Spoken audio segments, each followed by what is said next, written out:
Hey, everybody, it's Scott Steen with winnersandwhiners.com coming to you with the Tuesday edition NBA style of Today in Sports Betting. Got a couple of games tonight, Scott. We're going to take a look at in the NBA. That is my partner, by the way, Scott Reichel, digging out from the massive nor'easter there in the Northeast. Scott, we're going to take a look at your favorite team. Literally, like I usually say that sarcastically, but this time I'm being serious, as the Brooklyn Nets take on the LA Clippers come to town. And we're all looking at futures here. Sorry. So I've got it at 1. Is that still the number there? I see mostly available at 1 for the Clippers. Yeah. No, I've got it. Actually, but Bet Online has it at 2. Okay. I see mostly 1.5 actually. Now that I think about it. Well, depending on your side there, you can shop around and get you a better number, because Brooklyn Nets are just slightly juiced at +2 at -112 on Bet Online. 242. It's first 240 I remember this year, Scott. There could have been another one, but it's the first one I remember. I've seen a couple. What's that? Have you seen a couple? Yeah, I'm not surprised. They haven't stood out to me. I think the Nets Wizards game on Sunday was 245. Yeah, it would have to be. Game went 40-something points over, and it didn't even go to overtime. Yeah, the Wizards are in another 240 game tonight. But as far as the Nets go, Scott, what do you make of this one? The Clippers on a little bit of a West Coast swing. Who you got here?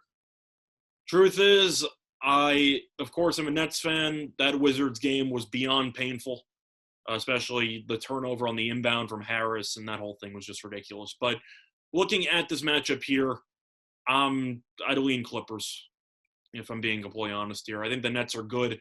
They're on pace for the best offense of all time, also on pace for the worst defense of all time. They can't stop anybody. And when Kyrie says he couldn't guard a stick against the Wizards, I think that might be generous, because I don't think Kyrie can ever guard anybody. But at least he's somewhat addressing it. And Harden didn't even play. And they still gave up 147 points or whatever they gave up. So this defense is so useless. And the Clippers have been, I'd say, quietly rolling. 110 of 11. I mean, they're 16-5. They've been on fire. I know the Lakers have been going through the motions, which I kind of expected from them this season. Utah was the hot story for the first, I'd say, I don't know, the last, I'd say, 2 weeks or so. Clippers have been just going through the motions by just, I don't know, kicking ass and taking names. And nobody really seems to notice. Paul George has been great this year. Kawhi's been very solid as well. Ibaka's been good at the starting center position. I think the pleasant surprise there is Batum, who's actually provided some very solid minutes for that team, when I thought that he really didn't have much left in the tank. But you look at the Clippers here and the Nets, I'm not taking the under with the Nets game, I'll tell you that much. So if you talk about primary leans, I know there's been money on the under. I'm not taking the under. No, you can't. This is a Nets team that's given up 123 or more in 7 of their last 8. Yep. The one time they didn't was the time that we backed them for the over. So, yep. Well, the one question I have for you is, you'll get the Clippers from the wings, right? First of all, Reggie Jackson, a point guard, he can score, doesn't do much else, but can Kyrie guard him? Probably not. But you look at the wings here, you have Paul George and Kawhi. Kevin Durant is going to probably guard one of them. I don't know if we get into foul trouble or not. You got Harden or Joe Harris on Paul George or Kawhi Leonard. Right. That's a disaster waiting to happen. I just simply think the Nets can't stop anybody from getting into the paint. And the Clippers have 2 wings who are very good at it, very good at getting to the foul line. Reggie Jackson can drive as well. Lou Williams, I think, will feast off the bench against this team. I think the Clippers have some value here at 1.5. And, of course, my main lean will be on the over, because this Nets defense can give up 130 in their sleep. So I'm not going to lean to the under. Yeah, you can't play the under. Yep. I like the Clips in that spot too. You've got Harden that's coming off 3 games that he's missed, 4 games. No, he played. They were alternating between Durant missing a game and Harden missing a game. Oh, okay. I thought he had a little extended stretch there. He only missed 1, but then they rested Durant the game before, and they've been rotating. Yeah. Okay. I don't care. Yeah, so they're all fine. It's not a big deal for injuries. I just think the Clippers have more consistent. I just think they're more consistent. Yeah, no question. Like you said, they've won 10. They've won 10 of their last 11. They're not a great cover machine.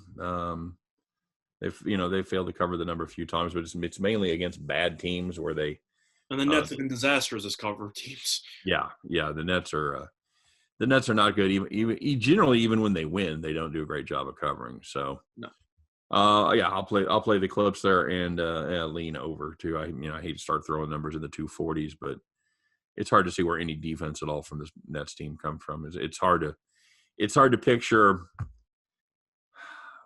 125 minimum for the Clippers. Well, that's what I was going to say, is that if you are afraid of the full game over, you could take Clippers team total. Yeah. Around 121.5, 122. Yeah. I'm solidly behind that play. Yeah. So that's my thoughts. All right, very good. And the other TV game tonight, Scott, I know you're excited about it. It's the old Golden State Warriors. We haven't seen them in TV about a week, as they are home to host the traveling Boston Celtics. This number is Celtics as road favorites 2.5, and 226.5 is your total. Scott, is this Golden State team, are they for real or not? I feel like we have this conversation every time that we talk about them. Right? My answer is the same every time. No. I think this team is I'd say 6 to 8 seed in the West. Really nothing more. And now I know Wiseman's going to be out for this game, and whether or not he was starting coming off the bench, Kirk kind of was tinkering with his location on the team. He is out, and I think that's a serious problem for Golden State because this team is not very good at rebounding. And if you want to actually go through the numbers here for my thought, first of all, I'll go through my thoughts on the game. I like Boston, minus the 2.5 here. I know Boston lost a nail-biter to the Lakers in a game that they probably should have won. But going through the actual line here, I just think Golden State without Wiseman has some serious limitations offensively. The main thing to look at is the wings. I know Marcus Smart's out for Boston, which is a big deal defensively. But you have Jaylen Brown and Jason Tatum against Andrew Wiggins and Kelly Oubre. Do I really need to say much more? No, it should do. On paper, that should be a mismatch. Now, I know Curry against Kemba is a huge advantage for the Golden State because Kemba has been – I don't even know how to describe how he's played this year besides just bad. There's really no other way to put it. Kemba's been a very big disappointment so far this season. He's shooting 37.3% from the floor. He's been a complete liability.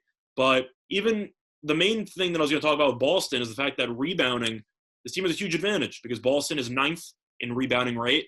Golden State is second to last. And now you have Wiseman out. Thompson, we know, isn't the greatest offensive player. He's a beast on the boards. And now you got Kevin Looney, and you have to try to figure out some type of big man rotation there. I think Boston's going to generate a ton of second-chance points in this game, especially with Tice. It might go a little bit bigger. Wouldn't surprise me because Draymond can't shoot. So you might as well try to go big, dominate the boards, double down in that area. And I think Boston will win the rebounding edge by probably about double digits. And I think they'll go to the foul line a lot. So I like Boston. I don't think anybody on Golden State can guard Tatum or Brown. And I think Boston should get the job done. So for me, I like the Celtics minus 2.5. I'll tell you the part that troubles me about Boston. This is a bad travel spot for them. They've the last week or so they started off with the 2 at Philly, and they came home to play Cleveland. They played 2 on the road, Chicago, San Antonio. Came home to play the Lakers, and then they traveled to Golden State. Scott, so they basically went from San Antonio to home, and now back to LA. It's worth mentioning that their last game was on the 30th, so they did have the full Sunday, Monday to travel. Yep, they did. They did have 2 days off to travel, which is makes sense if you're going to go all the way across the country. I just don't love that spot. But this is I got to tell you, with Wiseman out, just for the rebounding depth, that's Smart being out is huge for Boston defensively. So I will acknowledge that. I think that's worth mentioning because I think Smart, even though offensively he's a chuck, he's still a phenomenal defensive player. Easily a top 3 defensive player in the league. Yeah, I would I'd say, say. I'd say you'd have a hard case not finding that But to be true. I just can't look past the rebounding. I mean, this is just it's a mismatch of all mismatches on the boards. Yeah, and this is a Golden State team that doesn't rebound well under the best of circumstances. Yeah, another missing arguably the best rebounder. Yeah, agreed. Yeah, I'm not touching this personally. Well, the one thing that I think people have to also keep in mind is that Golden State has been playing well lately. It has won 3 of its last 4. Just going to throw it out there. It beat the Timberwolves twice and beat the Pistons. So let's relax a little bit. They lost to Phoenix in the middle there on the road by 21. So Golden State can beat up on bad teams like I said they could. Against good teams, I know they had the comeback win against the Lakers. I'll give them props for that. Yeah. But you look at all the other games that they've had this season, have they really fared too well against quality teams? They beat the Clippers in the immediate rematch earlier this year. Right. But lost to the Nets, lost to the Bucks, split against the Clippers, lost to the Pacers, lost to the Nuggets, lost to the Jazz, lost to the Suns.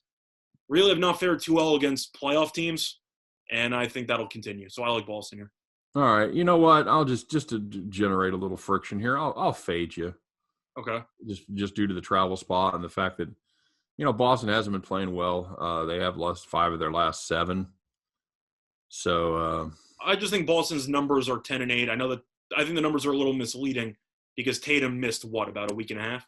Yeah, true. So I think that's worth factoring in when you look at records and standings and stuff like that. Okay. All right. Any thoughts on the total? Well, I actually leaned to the under when I wrote the article last night, but you have seen some line movement pretty heavily on the over. I really have no thoughts because I would have leaned under here, but based on the line movement, I guess it's over pass. Yeah, I got nothing on that. I'm passing on that. That seems to be a pretty sharp number there, 226.5. All right, so there you go. Any other thoughts on anything else on the card today for NBA? One game I am looking at, which I am fascinated by. I know that this team played yesterday. Indiana's laying 5. I liked it on the overnight when it was 6, but Indiana's laying 5 against Memphis. Right. I mentioned yesterday how much I like this Memphis team. Mm-hmm. The Memphis team is good. And I know that Memphis has won 7 straight. Indiana had that massive choke job against Philly over the weekend where they went to a zone and completely just shut them down. I don't even know if Indiana should – I know that, of course, back-to-backs aren't fun for teams in the NBA, but Memphis was up by so much they can kind of coast to the finish line yesterday. I'm not going against Memphis.